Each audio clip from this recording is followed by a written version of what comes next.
opening with the standard risk opening with a hunting cabin and just producing a couple of scouts in order to get that bounty up. Scouts already out and getting that bounty up. They are. First one immediately finds a deer pack. Second one is going to be coming out of that hunting cabin. Looks to be coming over to that other side, trying to cover as much of the map as possible. But look at where Zerton scouts have seemed to find themselves.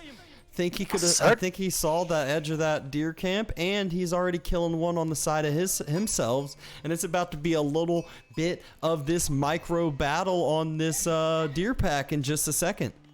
Zerton going with the double scout, something that you don't see quite often against Roost because there's no way to deny. There's no way to get 500 bounty as Roost anymore. So most people are like, yeah, I don't need a second scout, just need the one. So it's very, very interesting. This is absolutely not what you want to do. You do not want to fight the scouts because Roost can easily produce another scout and overpower you. Puppypaw forced to bring that other scout home because he was not able to drop that second sheep off with the scout that he wanted to, because he immediately was forced into this scout war, loses out on that last deer, drops off the couple sheep. Not sure if he saw those plethora of wolves on that middle sacred site, but he ran right past 3 wolves. That's 75 juicy bounty. Absolutely. In the meantime, we see just Zerton looking around for his second deer pack, but it's going to be Puppypaw the one who finds it if he continues going into that direction. Heard a couple more sheep getting brought back in. We notice another wolf in the corner. Puppypaw spots this one out. Look at this. Puppypaw going in with the Kremlin. He does know this is not the pup, right? Yeah, he does know that. The Kremlin is going down, protecting up the wood lines, protecting up, it looks like, the next deer as well. So Puppypaw has some excitement for us in game number 4. The Kremlin is not as terrible as people make it out to be. It's a good landmark, it's a good defensive landmark, but more importantly, it saves you 175 wood that you do not need to spend on your wooden fortress, and you pretty much don't need to spend that for a long time. Like, look at that, it's covering 3 wood lines, 2 big ones and a small one, so he's gonna be set with that for a long time. Checking back to check Puppy's bounty, he is at 155. Grabbing up a few more deer, so we're gonna see 185, and then there are still a significant amount of wolves on that middle sacred site, like I mentioned. Yeah, I'm keeping an eye on it, don't you worry. It's currently almost at 200, 195. Another wolf in the corner. Puppypaw might just be a wolf seeker. We talked about last game, the wolves were against him. He doesn't spot it out. But this game, can the wolves just be his friend and help him out to get where he wants to get on that bounty? Absolutely. He just needs to kill 3 wolves and he'll be able to have tier 2 bounty, which is really, really good. And there he goes. He finds one. Oh, look at this. Zerton looking to be aggressive with his 2 spearmen going into Puppypaw's territory, looking to harass that stone apparently. Yeah, must be looking to harass that stone, and no, trade ability for the Golden Gate anymore this game, as it's going to be, that Kremlin. It's so weird to say. I was about to talk about some tickets, and, no tickets going to be coming on out. Yeah, very, very interesting play by Puppypaw. Yeah, we'll see. He almost has enough stone. He has enough stone. He's pulling from that, and he just needs to drop another. Whew. Scout got close to getting taken down as those spears that you were talking about that are in Puppy's territory. Wolf was spotted out by Puppy as well as Zerton on that sacred site in the middle, and Puppypaw might circle around with his other scout and secure himself up some additional bounty. Also bringing these military units and scout over to the Kremlin. He wants to show Zerton what he had up his sleeve this game. It's like, look at this. I'm got a Kremlin, and there's nothing you can do about it, literally, because that thing is very, very powerful. People just beam around it, but it's very, very powerful. Yep, double broadaxe already on its way, and if this wants to be an archer v archer war, Puppypaw can easily match this up with the extra wood that he is able to just mass on up into archers, into the extra production buildings. Where Zerton, he's going in for a second town center as well. Interesting play. 2TC versus 2TC. Puppypaw, thanks to the Kremlin. I think this is faster than a normal Golden Gate Town Center. I'm not No, quite it's not. sure. It's not? You can get one 4 or 5 minutes. Oh, really? Yeah, you go onto the stone, you gather 350 stone, and you trade 2 tickets for the wood. It's a different build. Anime started it. I believe Blade has a YouTube video of it if anyone is interested in looking that on up. And I think Anime has already been getting some cool builds for the pup already, but I know they're, who knows what is to expect on how the pup will end up playing out. Still got some extra days there, but second town center almost finishing for Puppypaw. There's 2 military schools for Zerton, and so he is still able to get military without having to pay for it. Whereas Puppypaw, that could have allowed him to get himself an extra second TC if that's what he was. Yep, and that's what he is getting, but wanted to get some military first. Indeed. Puppypaw dropping down the stable, so he's looking to put some pressure onto Zerton with his early knights. Sadly, Puppypaw only got 245 bounty. There's one wolf all the way in the south, but I think that one is going to live for a long time. So we'll have to wait for a boar or the high trade house in order for Puppy to get the next tier bounty. Yep. Refreshes the wood camp, lumber camp, drops an archery range, super heavy onto the gold with 7 villagers, and sending a ton more vills to food and wood as well. 31 gold for that initial hunting cabin that he placed, so nice return on that one. It will be generating him that gold this whole game. And look at what Zerton's finally moving out for his secondary town center. It's back on the deer and near the stone at the bottom. Solid positioning point for him, as that'll secure him up some solid food. Yeah, both big stone, very, very balanced. One right behind Zerton, one right behind Puppypaw. So, no complaining in that regard. Big goals are also fairly balanced. Yeah, this map is really, really good for both sides. Another stables being dropped. Puppy getting into some night archer production, whereas Zerton is getting into some Sapahis, and that is it. He still does not have an actual production building down. This tells me he is thinking on going towards a fast castle, faster Mehmet Imperial Armory. You notice only 4 villagers on the lumber camp on the wood line. That means, he's going to be able to drop houses, maybe drop some walls like we're seeing now. I almost said fences. I don't know why. My mind's I'm starting to get crazy over here, but the first night is out and on its way. Absolutely, I get you. It's been over 8 hours. So, 4 hours it has been. Oh yeah. It's been at least 30 minutes that we've been casting. Yep. Puppypaw building in some of those fortified palisade walls, so hard to burn down, and will just protect so much. So a little bit of a defensive build that Puppypaw's going. He's found himself at a 7 vill lead with being able to have that more efficient timing, and maybe can get some vill picks in just a little bit with him going with these knights all around the map to cause even more of a lead. Yeah, in the meantime, just Zerton, just producing only out of the military school and only Sipahis. He only has the 3 initial spears, which is not gonna do much against the knights from Puppypaw. Yep. Knight and Scout circling around the backside, and Puppy's like gonna see the military school, is gonna see the 0 production, is gonna see the wall, and I think that would make him assume. Yeah, he instantly shifts into high trade house and a lot of gold. Oh, let's throw some guesses in the chat. How much gold is this high trade house going to return? Raid comes into the wood line. Only a few vills there. Vills move back to the berries. Mehmet Imperial Armory is going down right near the military schools, but it's not in range of that blacksmith, I don't believe.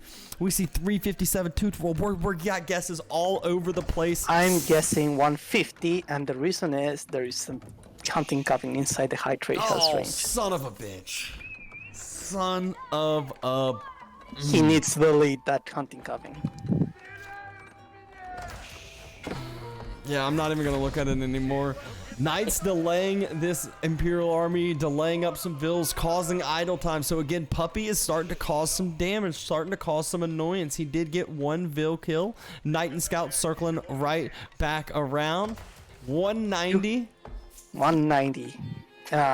He's getting tier 2 bounty, so that's gonna go up, and after he deletes that hunting coven, it's gonna go up again, but he really needs to delete that. And another villager being focused down. Imperial Armory still has not been finished. Sipahi turning back around, and Puppy doing a two-pronged attack, raiding from both sides, making it so hard for Zerton to make sure that he doesn't lose any vills, but he does. He has the micro for it, keeps them alive, albeit at lower health, but now sending some of those vills under the town center to have us even safer spot. Absolutely. By the way, Shorkan 90, congratulations on winning absolutely nothing. Hey, But you guessed correctly. you won the price of to gives 25 subs. Oh, it's a moral victory indeed. It's one of those just kind of just gentlemen's agreements, gentleman bet kind of thing. It's just you get the honor of winning it. More idle time on the secondary TC, and walls just continuing to build all the way across the map for Puppypaw. He wants to make sure his economy is safe and secure. And look at that, he got gifted a sub. There's the win. Sipahis raiding onto Puppypaw's deer. There's a bunch of Sipahis there, but the knights and the horse archers are gonna come and say something about it. Horse archers, another knight as well. One villager is lower health, but those Sipahi get turned on away. A scout on top of the vills building the wall, and knight once again goes for that back line, goes for that raid, but there's a knight now popping out for Zerton because he is castle age. Yeah, this is going to turn really interesting really quickly, because on one side we are going to have knights and horse archer, very mobile composition, very strong, and on the other side we're gonna have knights and siege, which is both mobile and immobile at the same time. So it's gonna be very interesting how both of these players will decide to play each of their civilization strengths. Another night raid coming on that secondary TC. More damage going down, but not quite villager kills. Unbelievable how much damage that Textiles ends up saving. Last couple Sipahi behind Puppypaw's walls that are almost finished or getting cleared on up. He also just fixed the spot, the hole in the wall I was about to mention. And Knights take a nice night charge on the opposite side. High trade house up to 214 with the additional bounty. A few more deer continuing to drop. Eventually, we'll get to where he needs to be. He's putting down another hunting coven in range. I think this one doesn't affect the high trade house, but that's funny. Just who cares? Fortified Palisade Gate attempting to be burnt down. A good little mass here, but just look at how much tankier that is. It takes so long, and Puppypaw is going to easily be able to react to this as we see his Knight mass, his Horse Archer mass, V-line over to exactly where that gate is, as well as a crossbow going to come start poking down on those Knights.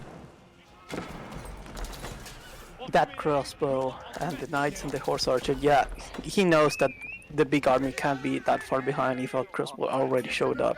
Yep. And he decides to back off. A few knights come around and start taking down a few of the vills from Zerton that are trying to wall his base up. That Mangonel does reveal itself, shoots at a couple of those knights. The knights V-line charge for the Mangonel. No vills pulled to go heal that Mangonel yet, and it gets taken down immediately. Unfortunate. That was really, really unfortunate timing for Zerton. Losing a mangonel, even if it's free, it still hurts. Relics starting to come into Puppypaw's base. First one with his warrior monks, really really fast, and bringing those back. And with that, he's gonna have 4 relics under his control. He just needs to pick them up and drop another monastery. Yep, exactly right. Initial woodline getting closer to being chopped through, but there is a secondary TC right in front of that. Puppypaw knows exactly about that. Focusing right now, just shoring up his eco, massing up his units, and continuing to cause as much raid damage as possible. Yeah, Puppypaw at this specific moment, he's completely secure. He has everything he wants on his side of the map. He has gold, he has stone, he has a bunch of wood. He can just freely boom into whatever he wants to do. And in the meantime, Zerton is trying to get some damage done, but he absolutely cannot get through those fortified palisades wall because they have so much HP. Palisade Gate that was so close to being taken down at that one point in time gets rebuilt back up. 13 knights circling around. They're going for that far side to cause more of a reaction from Puppy, but you talked about it earlier. Puppypaw has that mobile composition. If he just splits off his knights and horse archers, he can go, run to this quite fast, and then the crossbows aren't too far either, but isn't even too far. He's ready to push this on back, and Zerton has to immediately fall back away. Yeah, exactly. He finally bringing in the last relic that he is able to. And after this, it's just... Oh no, Moss just now being dropped. I guess Zerton saying, I guess one relic and one sacred site is better than nothing, but how long will he be able to control that sacred site if he opts to take it? And how fast will he end up getting that relic in to actually pay off in here, and how much longer will this game even last? Puppypaw is looking to take control. His army is getting scarier and scarier and scarier. We said, yeah, Zerton's got, 17 knights on his side. Puppypaw has the equivalent number on his, but is getting all of these passive eco bonuses and gold, whereas Zerton has passive production. Yep. Indeed, I think I just heard Puppypaw. No, never mind. Yeah, Puppypaw about to kill that boar. Finally, he's gonna get like 300 and something bounty at this point. He's nowhere near the 500, but he will get there eventually thanks to the high trade house. He has 3 deer sitting under the high trade house. He needs to put a couple more villagers there. And look at that wall goes down. Ranged units Beautiful dodge the dodge. mangonel shot. Unbelievable micro from Puppypaw. He says, I have been here before, and immediately great dodge on the second shot as well. Great dodge. And usually you say the siege is the huge difference here, but dodging also means they are not firing, whereas the crossbows on the other side got to non-stop fire at Puppypaw's night mass. Someone said they'd eat a shoe if Puppypaw loses this. Well, Zerton is timing, attacking with his ruse. He might be down some eco, but it's forcing Puppypaw to pull off of this gold, build an emergency safety keep. Can Zerton take this fight? Can the ranged mass Springle gets knocked coming out? in. Oh, the Springle comes in at the perfect timing. Mangonel will be super ineffective now as it immediately gets taken out. Puppypaw defending up this keep. Keep is going to be going down, and Zerton just took a losing fight, losing all of his knights on the way out. Yeah, Puppypaw really good hold. He just held in for enough time at the palisade wall for his Springle to come out, for him to be able to throw down a keep, and after that it's just Zerton just cannot get past anything. Zerton going with Janissaries now, which is And really good option. metters. Never has built a metter. He's never built a meter. Ooh, I haven't seen one metter in any of these fights. Oh yeah, I don't think I have either. You're correct. He probably didn't even get the Vizier point. Let me check real quick. Well, you don't need the Vizier point. The Vizier point just gives them the extra, what is it, speed boost? You can still get metters out of stables or out of military schools to get the bonuses that you need. And when you have this much military, that's absolutely massive. It's almost like having 10 more units with those buffs. You are absolutely correct. There is something very, very interesting. I just took a look at the vizier points. Zerton decided to go with the extra janissaries spawned by each military school instead of opting for being able to produce janissaries out of the military schools. So he gets a little bit of a boost with those 8 janissaries, but after they are dead, I mean, he's just not going to get any more free janissaries, and they are, and a bit expensive to produce. Yeah, and you know, those Janissaries, I knew when I saw 8, I figured that was kind of, I think it was 8. Yeah, 8. I assumed that was what he did. It will be very effective against a lot of Puppypaw's military that he had, except Puppypaw is transitioning to a different military composition, starting to get some more of his own spears and switching into more just of that regular ranged mass and not as much cavalry, which those Janissaries will counter perfectly. So good composition swap by Puppypaw. And just still has a ton of this map control, 4 relics, 2 sacred sites, and huge gold veins as well to secure. If he goes through and goes for some attempted raids, Zerton is already ready though with a ton of vision and a ton of outposts around. We might be in it for the long haul here.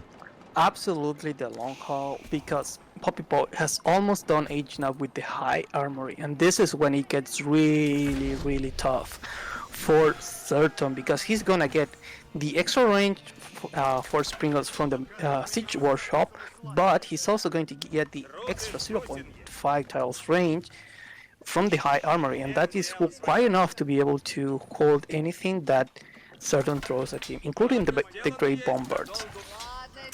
Yep. Zerton And- though, has gone up with the Seagate Castle.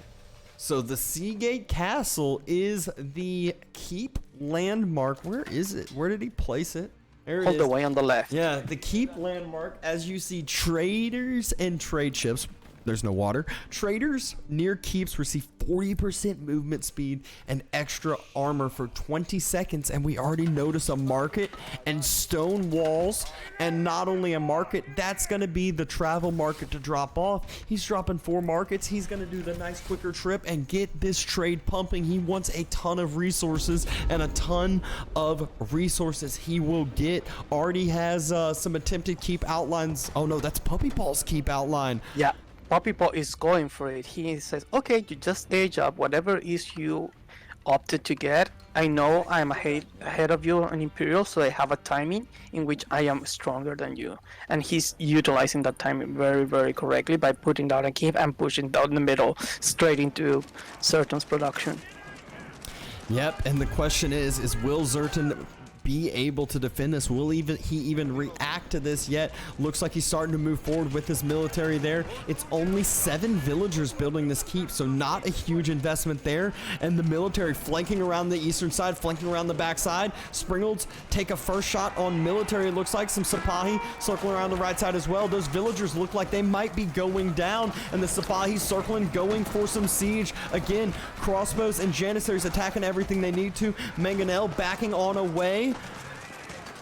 Springles are getting focused by the ranged units instead of actual units on the other side. So Zerton is wasting so much of that ranged mass and lost so much of that. But Mangonel pops out, surprises Puppypaw, and a huge, huge Mangonel shot. Will the second one go down? Is Puppypaw looking? Is he going to be ready to dodge? He's not. Another huge Mangonel shot.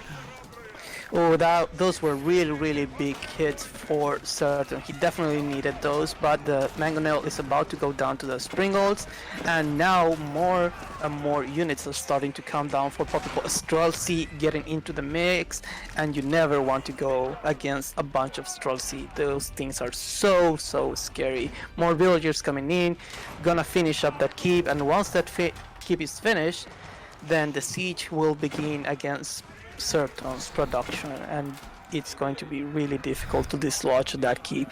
Yeah, not only that, it's the production and it's the free production, which just has a great bombard. It's 3/4 of the way out. That thing is a beautiful sight to see. It is a wonder among the military units that can be produced, but it only is useful is if it can stay alive. And Puppypaw is right on top of where that production's gonna pop out.